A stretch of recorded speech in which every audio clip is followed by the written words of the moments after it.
이어서 한 번 더 요한복음 3장 말씀을 보겠습니다. 기독교는 탁월한 윤리와 도덕을 가지고 있는 종교지만 더 중요한 것은 생명입니다. 고대 근동에서도 구약 성경은 다른 모든 경전에 비해서 탁월한 윤리와 도덕을 가지고 있었고, 신약의 예수님의 메시지도 그 어떤 윤리 도덕적인 종교들보다 깊고 넓은 그런 메시지를 담고 있습니다. 그런데 기독교를 종교라고 하지 않습니다. 생명이라 이렇게 이야기를 합니다. 왜 생명이라 이렇게 해야 되냐면 실제이기 때문이죠. 그리고 또 인격적인 관계이기 때문일 겁니다. 종교는요, 실제라고 말하기가 어렵습니다. 있을 수도 없고 없을 수도 있고, 더군다나 인격적인 관계는 없습니다. 그래서 이제 지난주에 수요일 날 모태로부터 나오는 생명이 있고 위로부터 오는 생명이 있다. 그래서 그것을 거듭난 생명이다. 위로부터 태어난 생명이다. 그렇게 말씀드렸습니다. 그래서 위로부터 태어난 생명, 거듭난 생명의 특징은 위의 것을 사모하게 된다라고 하는 거죠. 이 세상에 있는 지혜로는 위의 것을 알 수가 없어요.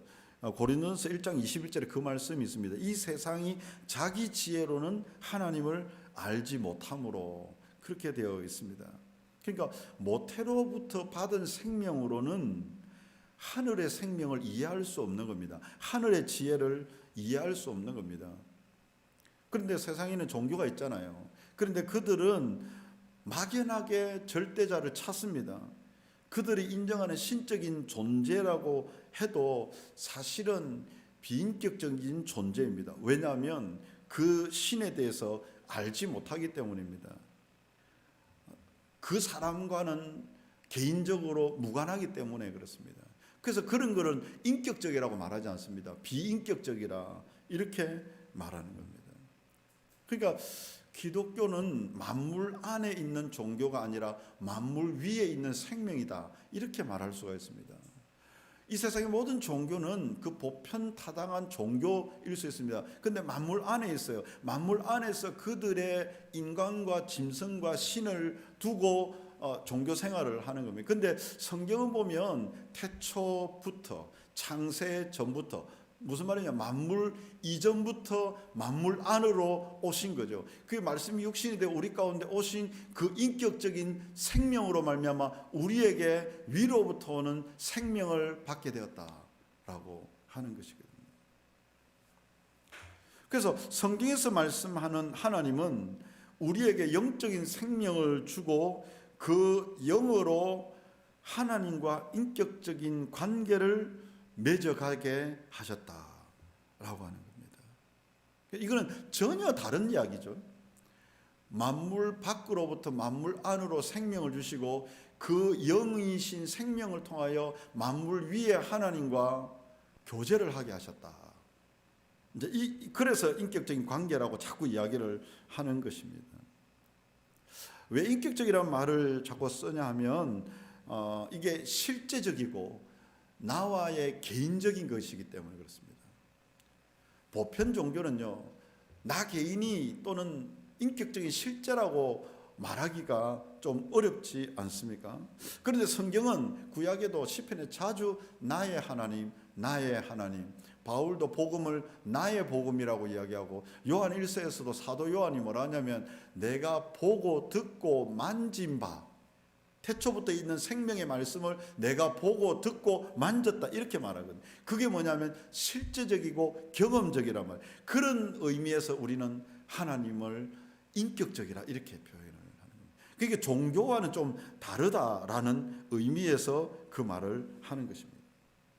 그러면 이 영적인 생명을 어떻게 설명할까? 그래서 예수님께서 니고데모에게 육에서 난 것은 육이고 영에서 난 것은 영이라고 이야기를 하는 겁니다. 그래서 이제 니고데모가 이해를 하지 못하니까 바람의 비유를 하지 않습니까? 지금은 과학이 발달해서 바람이 기압 차이에서 어디서 생기고 어디로 가다가 어디에서 소멸될 것을 대충 예측을 할 수 있습니다. 근데 예수님 이 당시에는 그러지 않았겠죠. 바람이 어디서 와서 어디 생겨서 어디로 갈지 모른다 이렇게 말해요. 이게 뭐냐면 신비성입니다. 성령으로 난 사람도 그렇다라는 거죠.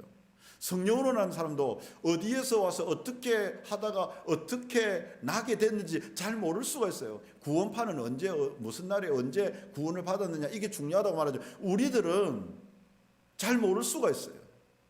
내가 언제 새 생명을 얻었는지 그 날짜와 정확한 시점을 잘 모를 수도 있어요. 성령으로 난 사람은 그래요. 바란 것 같아요. 그게 신비성입니다. 그런데 또 한 가지가 있어요. 사실성이 있어요. 사실성. 그게 뭐냐면 바람에 소리가 나고 그리고 바람으로 잎이 흔들린다는 거죠. 그 현상들이 있다는 말이죠. 무슨 말입니까? 변화가 일어난다는, 변화가 있다는 말이에요. 그러니까 자기가 어떻게 거듭난지는 정확하게는 잘 몰라도 신비성이죠. 그런데 그 사람의 변화가 있습니다. 이전과 BC와 AD가 차이가 나버려요. 이전에 예수 없이 살던 사람과 예수 잊고 살던 사람이 이제는 달라지는 거예요. 그게 사실성입니다. 변화가 분명히 있다라는 겁니다. 이 사실들을 사람들은 잘 이해하지 못할 수도 있겠죠. 그래서 니고데모가 묻습니다. 오늘 본문의 9절에 보면 어찌 그런 일이 일어나겠습니까? 이 신비성과 사실성에 대해서 어떻게 뱃속에 들어갔다 나왔다 하는 것도 잘 신비한데, 그리고 또 바람처럼 비유를 하니까 이 영의 일이 어떻게 육신의 일로 보여질 수 있겠느냐 이렇게 말해요. 그러니까 예수께서 뭐라 합니까? 너는 이스라엘 선생으로서 이걸 아직도 알지 못하느냐. 그러면서 12절에 내가 땅의 일을 말하여도 너희가 믿지 아니하거든 하물며 하늘의 일을 말하면 어떻게 믿겠느냐. 여기서 땅의 일은 아마도 예수님이 거듭난다, 물과 성령으로 거듭나야 된다고 하는 이 메시지를 말할 겁니다. 거듭남이라고 하는 이런 영적인 일 같은데 이게 왜 땅의 일일까? 그걸 영적인 일이지만 예수님의 말로 땅의 언어로 표현했기 때문에 이걸 땅의 일이라 이렇게 말했을 겁니다. 그러면 하늘의 일은 뭘까? 예수님께서 나중에 십자가에 죽으시고 부활하시고 성천하시고 재림하시고 하늘 보좌에 계실 이 일들이 아마 하늘의 일처럼 보입니다. 그러니까 지금 되어지어 있는 이 현상들을 예수님이 육신의 몸을 입고 와서 보여서 말하는 이 말도 이해 못하는데 하늘의 일을 재림과 성천과 부활을 이야기하면 너희들이 어떻게 믿겠느냐. 그러면 어떻게 우리가 이 영적인 일을 알 수 있겠느냐. 어떤 사람들은 거듭난 생명의 증거를 신비한 체험이나 결과물이나 성공이나 복을 많이 받은 이런 것들로 알려고 합니다. 지난주에는 제가 이걸 가지고 성령의 열매로 알 수 있다 이렇게 말씀드리고, 오늘은 다른 것으로 이 생명의 증거는 첫 번째는 이전보다 더 하나님을 사랑하게 된다는 거죠. 더 하나님을 갈망하게 되고 하나님께 더 가까이 가고 싶은 겁니다. 혹시 저와 여러분 이런 거 있습니까? 하나님이 지금으로 만족 안 됩니다. 하나님 더 주세요. 더 은혜 주세요. 하나님 더 가까이 가고 싶어요. 하나님 더 사랑하고 싶어요. 온 마음을 그분께로 향하고 있다면 그 사람은 성령으로 난 생명이 있는 사람입니다. 시편 42편에 보도 사슴이 시냇물을 찾기에 갈급한 같이 내 영혼이 주를 찾기에 갈급하나이다. 저는 예수 믿는 것은 온전히 이루었다 하는 거 아닌 것 같아요. 찾는 것 같아요. 은혜 주신 그 은혜로 말미암아 지금도 하나님을 간절히 찾는 거예요. 여러분 마태복음 5장의 팔복에 보면 복 있는 사람이다 이렇게 말하는데 그 내용은 뭡니까? 심령이 가난한 사람입니까? 복 있는 사람은 어떤 사람입니까? 심령이 가난한 사람이에요. 애통하는 사람이에요. 의에 줄이고 목이 많은 사람이에요. 누구를? 그 주님을 계속 찾는 사람입니다. 돈이 없어서 부도난 사람처럼 내 안에는 하나님의 영이 없으면 내가 살 수 없습니다 라는 마음으로 하나님을 간절히 찾는 사람, 그 사람이 복 있는 사람. 우리는 복을 집, 건강 이렇게만 생각합니다. 그런데 성경에 복 있는 사람은요 하나님을 찾는 사람이에요. 하나님을 간절히 찾는 사람. 마실 물이 없을 때 갈증난 사람처럼, 사슴이 목말라서 시냇물을 찾는 사람처럼 막 하나님을 찾는 거예요. 더 찾기를 원하는 거예요. 그 사랑이라 표현해도 좋겠다고 생각해요. 하나님 더 이전보다 더 사랑합니다. 이겁니다. 어릴 때는 어린 사랑이 있었다면 나이가 들어서 이제는 주님 더 사랑하기를 원합니다. 이게 생명의 첫 번째 증거. 두 번째 생명의 증거는 죄에 대해서 단호한 태도가 보여집니다. 교회 안에서도 크리스찬이라고 하면서도 많은 사람들이 죄에 대해서 무감각해져 간다라는 생각이 듭니다. 여러분, 왜 초대교회에서는 영적인 부흥이 확 일어나다가 그 안에 사람들이 많이 모이고 교회가 커지고 교회도 숫자도 그리고 성도들의 숫자도 많아지면 타락하기 시작하겠습니까? 처음에는 죄에 대해서 민감하다가 점점 더 사람이 많아지면서 죄에 대해서 무뎌지기 때문입니다. 죄와 타협하고 죄를 합리화하고 죄를 애매하게 만들어 가는 것이죠. 그런데 성경을 펼 때마다 여러분 좀 죄에 대해서 너무 단호하다 이런 생각. 구약은 거룩이란 표현으로 나옵니다. 세상과 성전과 이스라엘 백성들은 철저하게 구별을 시켰습니다. 차별이 아니라 구별시켰습니다. 왜 그러냐? 죄에 대해서 단호하라는 이야기입니다. 신약에도 요한일서 3장 4절에 보면 죄를 짓는 자마다 불법을 행하나니 죄는 불법이라 단호하게 말합니다. 죄를 짓는 자마다 불법을 행하는데 죄가 불법이다. 우리 양육관 때 배웠습니다. 불법이 뭡니까? 아노미아입니다. 부정하고 노미아는 메트로노미오 뭐 이런 거 규칙적인 것을 말합니다. 법을 말하는 겁니다. 그러니까 법이 없다라는 말이죠. 법이 없다라는 말은 사실은 법이 없는 것은 없습니다. 무법입니다. 그러면 무법은 뭐냐면 자기가 법인 사람입니다. 법이 없지는 않아요. 자기가 스스로 법이 되는 사람. 이게 죄입니다. 그래서 교회 밖에도 죄가 있고 교회 안에도 죄가 있어요. 예수님을 몰라도 죄가 있고 예수님을 알아도 죄가 있을 수 있어요. 왜? 예수님을 알면서도 자기가 주인 노릇을 하는 것은 자기가 자기의 주인인 줄 아는 것은 죄입니다. 아니 죄를 짓게 된다는 말이죠. 그래서 끊임없이 성경은 십자가 복음을 말하는 겁니다. 자기를 부인하라고 말하는, 자기의 십자가를 지라고 말하는 겁니다. 자기가 죽어야 된다 이 말씀을 계속하는 것입니다. 왜냐하면 죄에 대해서 단호하기 때문에. 겉으로 짓는 죄뿐만 아니라 내 안에서 일어나는 자기 중심적인 죄에 대해서 단호해야 된다라고 하는 의미입니다.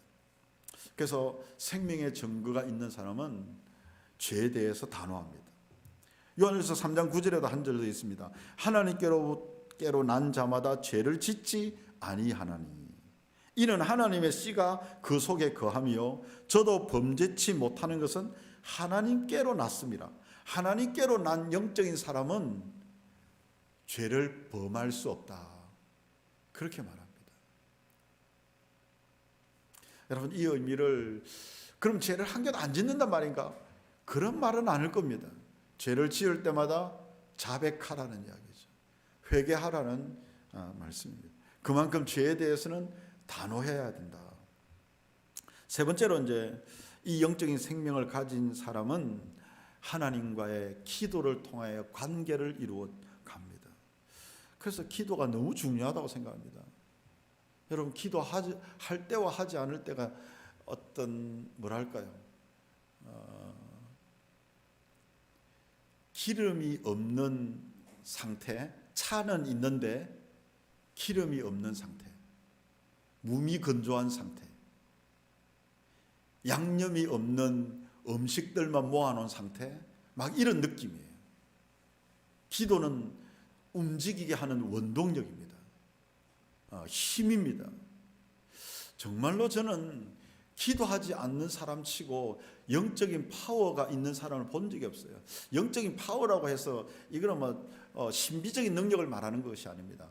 하나님이 그 사람을 통해서 일하는 능력을 말하는 거죠. 기도하는 사람을 보면 정말 말도 어눌하고 행동도 모자라고 막 연약한 것 같은데 하나님의 일하심이 보여지는 거예요. 우리 믿음의 조상들 잘 보면 기도하는 사람을 통해서 그런 일들이 일어나요. 그래서 기도는 단순히 우리의 필요를 구하거나 필요를 채우는 정도가 아니라 하나님과의 사귐입니다. 하나님과의 영적 교통이다. 기도가 만약에 해야 할 걸 어쩔 수 없이 하는 것 같으면 종교적인 행위밖에 되지 않고 그거는 어느 종교든지 다 있습니다. 아까 기독교는 다른 게 뭐라 했습니까? 영적인 생명의 공동체로서 인격적인 관계라고 했죠. 그 인격적인 관계의 대화 통로가 뭐냐면 기도라는 거죠. 기도가 없으면 이 하나님과의 영적 관계를 사실은 이루어갈 수 없습니다. 그래서 우리의 기도는 단순히 give and take가 아니라 사랑입니다. 그리움입니다. 기대입니다. 소망입니다.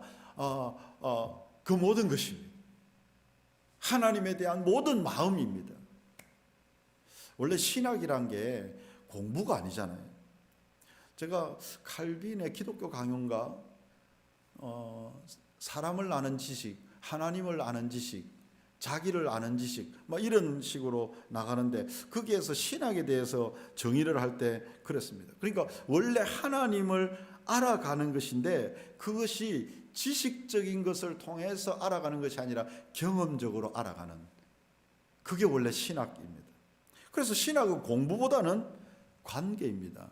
하나님과의 관계. 그러면 뭐가 빠지면 안 됩니까? 기도가 빠지면 안 됩니다. 신학은 기도가 빠지면 안 된다라고 하는 거죠. 그래서 저와 여러분들 가운데는 이런 거듭난 생명의 증거가 있는가? 하나님을 더 갈망하고 사랑하는가? 또 죄에 대해서 단호한가? 또 기도가 계속 솟구치고 있는가? 이게 거듭난 생명의 증거라 이렇게 말할 수가 있겠습니다.